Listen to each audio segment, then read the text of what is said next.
देश में गर्मी हाफ सेंचुरी की तरफ बढ़ रही है, क्योंकि हो सकता है कि टेम्परेचर 50 डिग्री सेल्सियस तक पहुंच जाए और अगले 5 दिनों तक सूरज देवता जमकर गर्मी बरसाएंगे। भीषण गर्मी से उत्तर भारत से लेकर मध्य भारत तक पूरा का पूरा इलाका तप रहा है। और मौसम विभाग ने कई राज्यों में हीट वेव के साथ लू का अलर्ट जारी किया है।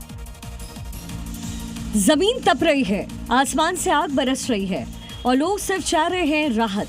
लेकिन जिस राहत की चाह में लोग बैठे हैं वो फिलहाल तो नहीं मिलेगी, क्योंकि यूपी, एमपी, राजस्थान, हरियाणा, गुजरात, दिल्ली, बिहार, पंजाब में अगले कुछ दिनों तक हीट वेव का असर रहेगा।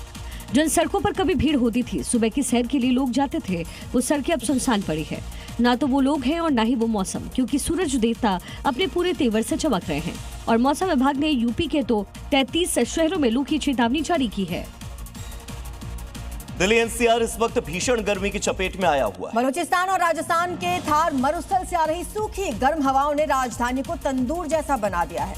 मौसम विभाग ने अगले 4 दिनों के लिए लू का येलो अलर्ट जारी किया है। दिल्ली वाले सावधान रहें। दिल्ली की हवा में इस वक्त तपिश घुल रही है। बलूचिस्तान और थार मरुस्थल से आ रही सूखी गर्म हवाएं राजधानी को झुलसा रही हैं। बलूचिस्तान की गर्म और सूखी हवाएं वायुमंडल में नमी तेजी से कम कर रही हैं और यही वजह है कि दिल्ली तंदूर की तरह जल रही है, जिसके कारण दिल्ली का तापमान भी 44 डिग्री पहुंच गया है।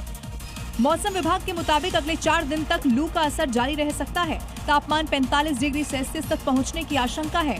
मौसम विभाग के मुताबिक शहरी इलाकों में कंक्रीट और पक्की सड़कों की वजह से गर्मी और ज्यादा महसूस हो रही है।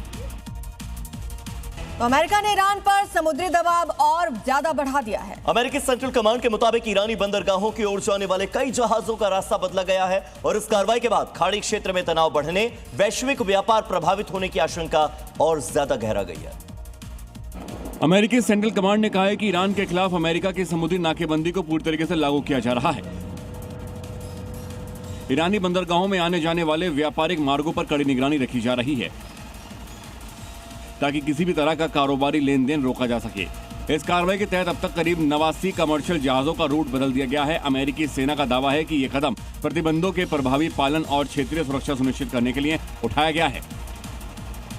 इसी बीच बड़ी खबर है, राष्ट्रपति पुतिन को लेकर वो चीन पहुंचे हैं। फिलहाल बीजिंग पहुंचे हैं राष्ट्रपति पुतिन। तो रूस के राष्ट्रपति व्लादिमीर पुतिन चीन के 2 दिवसीय दौरे पर हैं। जिनपिंग और पुतिन के बीच में अहम बैठक होनी है और ये दौरा इसलिए भी महत्वपूर्ण हो जाता है क्योंकि अमेरिकी राष्ट्रपति डोनाल्ड ट्रंप के दौरे के ठीक बाद रूस के राष्ट्रपति व्लादिमीर पुतिन पहुंचे।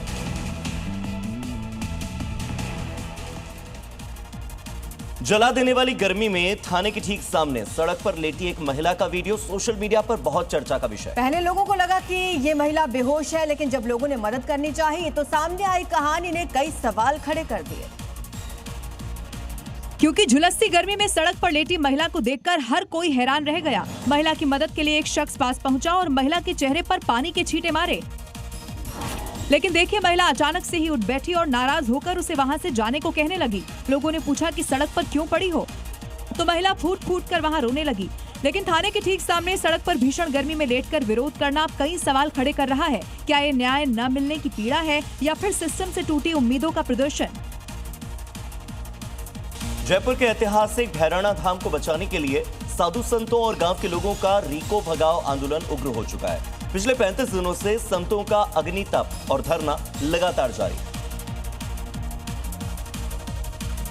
जयपुर के भैरवनाथ धाम और उसके आसपास की लगभग 850 बीघा भूमि पर राजस्थान राज्य औद्योगिक विकास एवं निवेश निगम लिमिटेड बनाने का फैसला लिया गया, लेकिन ग्रामीणों और साधु संतों के प्रोजेक्ट के विरोध में 1 महीने से ज्यादा समय से रीको भगाओ आंदोलन कर रहे हैं। प्रदर्शनकारियों के अनुसार ये भूमि संतों की तपोस्थिति और ऐतिहासिक दाद पंथ से जुड़ी हुई है, जिसे औद्योगिक क्षेत्र में तब्दील करना उसकी धार्मिक और सांस्कृतिक पहचान को नष्ट करने जैसा है।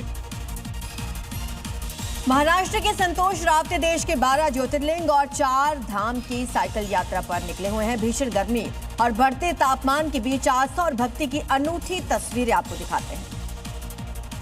12 ज्योतिर्लिंग और 4 धाम की साइकिल यात्रा 2 साल में पूरी होगी। फिलहाल संतोष रावत ने अपनी इस पवित्र यात्रा की शुरुआत मध्य प्रदेश के ओंकारेश्वर ज्योतिर्लिंग से की है। वहां से वो उज्जैन पहुंचे और बाबा महाकाल के दर्शन किए। मंगलवार दोपहर शाजापुर पहुंचे और उन्होंने प्रसिद्ध मां राजराजेश्वरी मंदिर में पूजा अर्चना की। शाजापुर में कुछ देर रुकने के बाद वे अपने अगले पड़ाव तीसरे ज्योतिर्लिंग बाबा काशी विश्वनाथ के लिए रवाना हो गए। मध्य प्रदेश के अलीराजपुर में ग्राहक बनकर आए 2 चोरों ने दुकानदार को ठग लिया। ठगी की ये पूरी वारदात वहां पर लगे हुए सीसीटीवी कैमरे में रिकॉर्ड हुई है, आप भी देखिए। तस्वीरों में देख सकते हैं कि 2 चोर ग्राहक बनकर दुकान पर आते हैं। एक दुकानदार को बातों में उलझाता है। इसी बीच दूसरा मौका पाकर कैश काउंटर के पास पहुंच जाता है।